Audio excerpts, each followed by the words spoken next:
Sean bienvenidos, mis queridos, a una nueva entrega de Vida de Noticias. Hemos hablado esta semana de temas de actualidad sociopolítica, pero también conviene conversar acerca de cómo construir paz en un país que tanto la necesita. Evidentemente, conviene también salirse del tema político para abordar cosas como la crianza respetuosa. Nos topamos en las redes sociales con esta mujer. Bienvenida, Berna. Hola Mariana, gracias por la invitación. Berna Iskandar es madre, es periodista y se ha dedicado a esta área de investigación. Incluso se dedica a brindar talleres acerca de la crianza respetuosa. Bienvenida nuevamente, complacidísima de que estés con nosotros. Y yo encantada de estar aquí en este espacio alternativo para los medios, tan necesarios también abrir este tipo de espacios en nuestro país, que está sediento de medios que informen adecuadamente. Y bueno, y llevar estos temas, abrir umbrales de retorno hacia formas de trato respetuosos, conscientes, no violentos con nuestros niños, porque allí es donde todo parte y se derrama, se irradia a la sociedad, a la escuela, a la calle. Se me ocurren tantas cosas para iniciar esta conversación, pero quizás frente a lo que hemos vivido recientemente y cómo el tema de respeto se ha vuelto quizás uno de los tópicos más importantes de la mesa de la familia caraqueña, cuando se reúne, cuando tenemos la ocasión de conversar, cuando confrontamos a nuestros hijos con muchas situaciones, tenemos que mirar hacia adentro y ver dónde hemos sembrado el respeto y en qué medida. ¿Por qué es tan importante ese valor? Tanto que te dedicas a brindar talleres de eso. El respeto y la crianza en democracia. Queremos un país democrático, con regímenes o con gobiernos democráticos, pero la pregunta es, ¿somos democráticos en el hogar? ¿Estamos inculcando esos valores de respeto, de pluralidad, de democracia a la hora de criar a nuestros hijos? Porque la mayoría de los seres humanos procedemos de hogares donde el estilo de crianza suele ser autoritario, suele estar, digamos que, cundido de dosis de autoritarismo y se basa en el adiestramiento y en la obediencia ciega. Entonces, si no vamos inculcando a nuestros hijos desde pequeños esos valores, difícilmente podemos crear ciudadanos que encajen con estos sistemas más adelante, ¿no? Entonces, un poco la propuesta de la crianza respetuosa es eso, basarnos en premisas de aproximación democrática hacia nuestros niños, tratarlos como iguales, que nuestra relación sea horizontal, que no le hagamos lo que no nos gustaría que nos hicieran a nosotros. Si a nosotros no nos gustaría que nuestro jefe, porque hicimos algo que no le gustó, nos grite e incluso hasta nos pegue, si no le pegamos a un mesonero porque nos atendió mal siendo un adulto, porque a un adulto, entre adultos no nos pegamos, ¿por qué sí lo voy a hacer con un niño, ¿no? Entonces, yo creo que la primera premisa es esa, ¿no? Entender al niño como un igual que merece ser respetado en su integridad como persona. Y en la medida en que el niño va recibiendo respeto, en la medida en que el niño a través del ejemplo y del trato de sus padres va recibiendo empatía, en esa medida va a internalizar esos valores y los va a replicar, ¿no? Esa es la propuesta fundamental de la crianza respetuosa. Yo me imagino que al escucharte mucha gente se debe estar examinando y diciendo, oye, ¿en qué momento? Aquí está todo el mundo haciendo así con la cabeza, ¿no? ¿En qué momento he fallado? ¿En qué momento no he sido así como tú describes? Que la descripción que das es un padre ideal, todos quisiéramos ser así, pero hay momentos de la convivencia familiar en los que los niños suelen comportarse de ciertas maneras que desesperan. Como niños, se comportan como niños.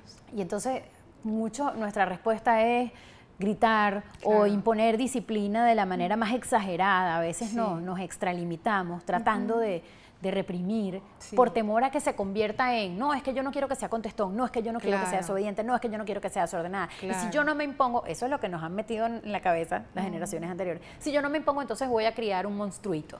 Sí. A ver, ¿cuáles son esos patrones que quizás ya tienes muy identificados donde fallamos constantemente? En primer lugar, siempre me gusta aclarar que padres y madres hacemos lo mejor que podemos con lo que sabemos y que todos procedemos, yo diría que todos los terrícolas, salvo muy contadísimas excepciones que yo desconozco hasta ahora, por cierto, de crianzas basadas justamente en estas aproximaciones autoritarias, ¿no? Entonces repetimos patrones insanos. pero lo que hacemos lo hacemos pensando que es por el bien de nuestros hijos. Yo no conozco a un papá o una mamá que lo haga para dañar, ¿sí? Claro. Así que la culpa la dejemos a un lado. Yo lo que sí pienso es que, como además es una forma hegemónica de pensar en relación a la infancia, cómo debemos criar, es un trabajo de desmontaje, ¿no? De paradigma, para ir hacia un nuevo paradigma, es comprender al niño desde otro punto de vista. Y eso cuesta un poco, salir de la zona cómoda, dejar de repetir automáticamente los aprendizajes de estas crianzas insanas de las que te hablaba. Todo exige un proceso para comenzar, como tú bien dijiste, de autoindagación personal, ¿sí? De revisión, de búsqueda de nuestras propias sombras, de nuestros propios estragos causados por esta clase de crianzas, porque todos procedemos de ella y muchas veces el maltrato y el abuso lo naturalizamos. Lo naturalizamos porque primero está socialmente bien visto, que a un niño hay que pegarle para que no se convierta en un monstruo, ¿no? O que hay que regañarle o hay que ponerle una rígida disciplina para que se convierta en una persona de bien. Y en segundo lugar, porque perdemos memoria de nuestra realidad, nuestra vivencia infantil, porque son muy dolorosas, ¿sabes? Recordar lo que vivimos como niños cuando la persona que debía protegernos y que más amamos abusó de nosotros, es muy doloroso. Y entonces eso tiende a minimizarse, incluso cuando hablamos de las pelas que nos daba papá y mamá nos reímos, lo echamos como un chiste a veces, pero esto es evasión. En realidad lo que hemos vivido han sido situaciones muy dolorosas, traumáticas, que tenemos que revisar hasta qué punto nos marcaron, registrarlas como tales para no repetirlas. Ese es el primer paso para un padre consciente, una madre que quiera ejercer una crianza consciente. Y luego comprender, formarnos en relación a cuáles son las necesidades según la naturaleza evolutiva de nuestros hijos. Porque circula muchísima información falsa acerca de lo que los niños necesitan, ¿sí? Pues las consejas populares dicen, déjalo llorar para que se le desarrollen los pulmones, no lo cargues porque lo vas a malcriar, ¿sí? Si lo cargas demasiado, lo vas a mal acostumbrar a los brazos, Pero etc. hay otra tendencia de las opiniones que se inclinan al abrazo, al amor, al contacto. La crianza con apego, por ejemplo, y que nos dice, además está demostrado por muchísimas infinidad de investigaciones de la neuropsicología y la neurociencia que están al alcance literalmente de los dedos, por internet lo podemos encontrar, que un niño pequeño básicamente lo que necesita es reproducir la calidad de confort que traía en el vientre materno, que es movimiento permanente, alimento permanente, mirada, calor del cuerpo de la madre, porque así se regula, porque él todavía está en un proceso de formación, nacemos incompletos y necesitamos regularnos cuando somos bebés con la nutrición epidérmica de la madre y el abrazo y el UPA, llevar a UPA al niño constantemente, ¿no? Darle pecho a demanda, etcétera, mirarlo mucho, hacerle sentir seguridad, que un niño no pase estrés. Esa teoría freudiana del niño como perverso polimorfo que hay que frustrar para que se convierta en un ser humano de bien, es lo que yo pienso que ha hecho mucho daño a la humanidad. Te quería preguntar por los registros de memoria definitiva de un niño, que a veces son muy importantes y los descuidamos. Yo afortunadamente tengo un hermano psiquiatra y él siempre me recuerda eso, siempre me dice, tienes que tener en cuenta que desde este momento, mi hija tiene 3 años, ella tiene memoria definitiva. Memoria factual. Todas aquellas cosas muy graves que ocurran, o las cosas muy hermosas que también ocurran, muy probablemente, eso sean las cosas que uno recuerda de cuando tenía esa edad. Entonces, esas cosas que marcan mucho a un niño son importantes, pero quizás no hay que descuidar lo que viene antes de esta etapa de memoria definitiva. En lo absoluto, es para definitivo, ir moldeando lo que... Por muchas razones, porque además el cerebro está en proceso de formación, el 80% de las sinapsis cerebrales y el desarrollo de partes importantes del cerebro superior y de la amígdala cerebral se están formando durante esa edad, porque somos la única especie animal que nacemos con el cerebro a medio construir, y no se forman por sí solas, depende del trato que le demos al niño. Entonces, si el niño se estresa mucho, y un niño se estresa fácilmente, el solo hecho de verse alejado de su cuidador lo hace percibir que está en riesgo de muerte, porque él depende absolutamente de su cuidador para sobrevivir, y esto le hace segregar una cantidad cantidad de hormonas como el cortisol y otros cócteles hormonales que sabotean el desarrollo de sus sinapsis cerebrales y esas partes del cerebro en formación. Y esto a la larga trae consecuencias, pues, de impulsividad, incluso de conductas delincuenciales en casos más extremos, de problemas de aprendizaje, de indefensión aprendida, etc. Entonces, hay yo creo que la base de todo esto es que necesitamos formarnos, porque venimos de una civilización que nos aleja mucho de los instintos, del saber ancestral que llevábamos de nuestros antepasados, que sabían qué hacer porque respondían a lo que les dictaba su diseño biológico, ¿sí? Filogenético. Si un niño lloraba, una mamá corría a agarrarlo, porque si no, pues se quedaba allí achicharrado de calor o congelado de frío, venía un predador y se lo comía. Y somos dignos descendientes de aquellos antepasados muy llorones. Mientras más lloraban, más los escuchaban y más sobrevivían. Entonces, el llanto es una herramienta de comunicación, es importante conocerla, es importante atenderla. Hay un mito grandísimo en relación al llanto del bebé. Entonces, generalmente se piensa que las necesidades afectivas del niño hay que ponerles límites y ese es un gran error. Las necesidades afectivas del niño no necesitan límites, al contrario, ningún niño se malcría porque recibe mucho amor. Ahora, las necesidades de consumo, eso es otra cosa, por ejemplo. Si un niño necesita, y además las necesidades de consumo se las creamos nosotros. Absolutamente. Por no darle presencia, mirada, cuerpo materno, acompañamiento, entonces le soltamos un juguete, la televisión, los caramelos y después se los queremos quitar, ¿no? Eso quizás sí pueda perjudicar al niño y sí requiera de un límite, pero las necesidades afectivas no. Como te digo, hay mucho mito que desmontar alrededor de las necesidades del niño. Yo estoy aquí revisando el temario del taller porque ella está con nosotros porque les decía yo que dicta estos talleres de crianza respetuosa. Tuvo uno hace días, va a tener otro este fin de semana, los cupos para esta nueva edición están agotados. En nuestras redes sociales seguramente vamos a estar informándoles cuando nuestra invitada nos advierta que hay una nueva cita. Pero revisando el temario hemos hablado de los estilos de crianza, de las etapas en el proceso evolutivo y sus distintas necesidades, los principios y herramientas para el buen trato hacia los niños y adolescentes. Yo, porque a veces me encasillo en el tema de los niños pequeños porque tengo bebés, pero nos está viendo gente que tiene adolescentes. Sí. Es tarde para tratar de avanzar hacia una crianza respetuosa si nuestros hijos son adolescentes y ya hay vicios y ya hay problemas y ya hay cosas que no hicimos, etcétera. Mira, yo siempre he dicho que, de hecho, mi trabajo es trabajar para la prevención. Y siempre es muchísimo más eficiente prevenir que luego tener que reparar el daño, pero nunca es tarde.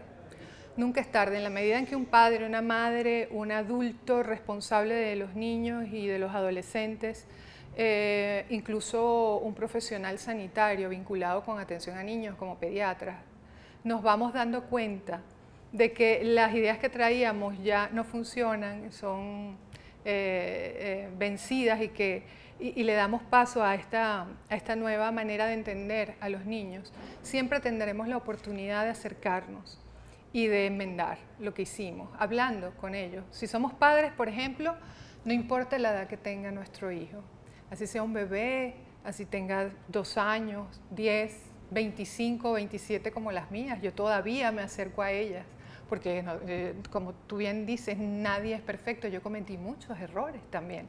Ojalá yo hubiera sabido muchas de las cosas que sé hoy, los dolores de cabeza que me hubiera ahorrado, pero en la medida en que voy aprendiendo, pues yo también tengo la oportunidad de darme cuenta de los errores que cometí y acercarme a mi hija y decirle, mi amor, cuando tú tenías tal edad, yo pensaba que era bueno mandarte a la silla de pensar, pero hoy me di cuenta de todo el daño que eso te causó a tu alma infantil, a tu integridad como persona, de la soledad que sentiste, de la rabia que te provoqué. Discúlpame por eso. Y si hay algo que yo pueda hacer para resarcir eso, pues aquí me tienes abierta, dispuesta a tender nuevos puentes de comunicación y acompañarte bueno, hasta que tú te sientas ya resarcida en ese daño. Y imagínate tú que te lo diga tu mamá a ti. me hace volver a un tema que hablamos antes de sentarnos aquí en el estudio, que son las dimensiones del castigo y las consecuencias. Ay, me avisan que me quedan 5 minutos nada más. Uy, se fue rapidísimo. Se fue volando, ¿viste? Pero las dimensiones del castigo, porque a veces somos muy torpes con eso y creemos, insisto, en que con eso estamos construyendo un ciudadano absolutamente respetuoso de las leyes en el futuro, porque entiende la dimensión del castigo que le imponemos hoy y sus consecuencias. No todos los niños entienden las consecuencias del castigo ni de las advertencias. Si tú no haces esto, te voy a quitar esto. Y el bebé te dice, ok. Además, ¿qué logramos con el castigo? Que el niño responda a un estímulo externo. No va a construir su propia ética, no va a construir su propio deseo de cooperación. Va a dejar de comerse una luz cuando hay un policía que lo multe. Si no hay un policía, se la va a comer, porque el estímulo siempre va a estar afuera. No aprendió a construir desde adentro. Los seres humanos, a diferencia de los animales, tenemos la capacidad de la razón, no nos regulamos únicamente por el impulso. Los niños pueden ir comprendiendo. Nosotros, en lugar de acostumbrarnos a darle sistemáticamente órdenes o castigar, podemos ir explicando cómo funciona el mundo con toda la paciencia, porque incluso como adultos a veces necesitamos que nos digan muchas veces las cosas o que nos pasen varias veces una experiencia para aprender. Entonces de eso se trata el aprendizaje, pero no es necesario castigar para eso, en ningún momento. Que cuando se impone el castigo, que es lo que vivimos hoy en día en nuestro país, fíjense la situación de represión que hemos vivido recientemente, qué dolor tener que explicarle a nuestros hijos pequeños cosas tan horribles como bombas lacrimógenas, etcétera. Yo me imagino que mucha gente le va a haber pasado muy mal tratando de explicar que un señor bueno o un señor malo salió y entonces el otro le hizo. Eso es terrible. Qué importante es que seamos buenos. No solamente respetar porque nos pueden castigar, lo importante que es ser bueno, que sea ser genuino, buena persona. pero eso se construye en la medida en que has recibido ese trato durante los años más importantes de tu vida, que es el periodo de formación. Y sobre todo durante los 7 primeros años de vida, que es cuando se construye aspectos neurálgicos de la personalidad y del carácter. Yo tengo una amiga psiquiatra que quiero mucho, se llama Raiza Guerra, y a ella le encanta usar mucho. Me la puedes mandar cuando quieras para acá. Sí. Tiene un proyecto interesantísimo, bueno, que se llama Después de la adultez. Sí. Bienvenida.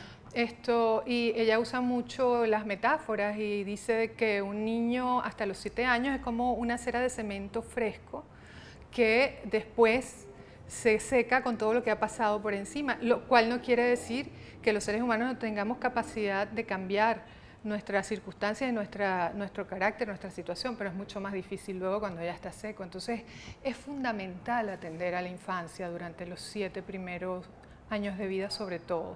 A lo largo de todo el desarrollo de la primera infancia, la adolescencia, todo es importante, pero sobre todo los 7 primeros años de vida son fundamentales. Si queremos construir un mundo más humanizado, más amable, con menos cárceles y hospitales, tenemos que asumir la infancia y la crianza no como un asunto menor, sino como un asunto fundamental, neurálgico, ¿no? Acabas de decir algo que me parece estupendo para el cierre de este programa. Menos cárceles y hospitales, entendiéndolos como la consecuencia inequívoca de lo que no hicimos por nuestros niños. Vamos a permitirle a nuestra audiencia, Berna, ya para despedir, recordar la forma que tienen de contactarte. ¿Tienes un blog? ¿Tienes una página web? Sí. En redes sociales estamos www.conocemimundo.com. Ese es mi blog. Allí hay varias pestañas donde pueden encontrar, además de mis posts, el cronograma de talleres de crianza respetuosa que dicto tanto en Caracas como en el interior del país cuando me contratan. Para nuestros amigos que nos ven desde el interior del país. He hecho giras por Valencia, Barquisimeto, Maracaibo, voy a estar el 13 en Maracaibo. También bibliografía recomendada. Está otra pestaña de bibliografías recomendadas, donde están las fotografías de las carátulas de los libros más importantes de crianza respetuosa que yo recomiendo.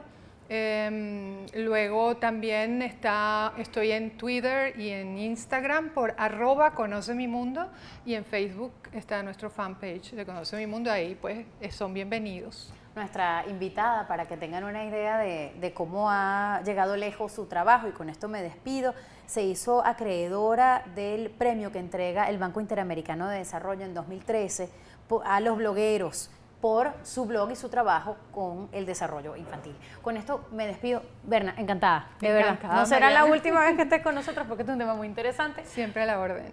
y a ustedes por seguirnos, por permitirnos estar allí sirviéndoles y acompañándoles.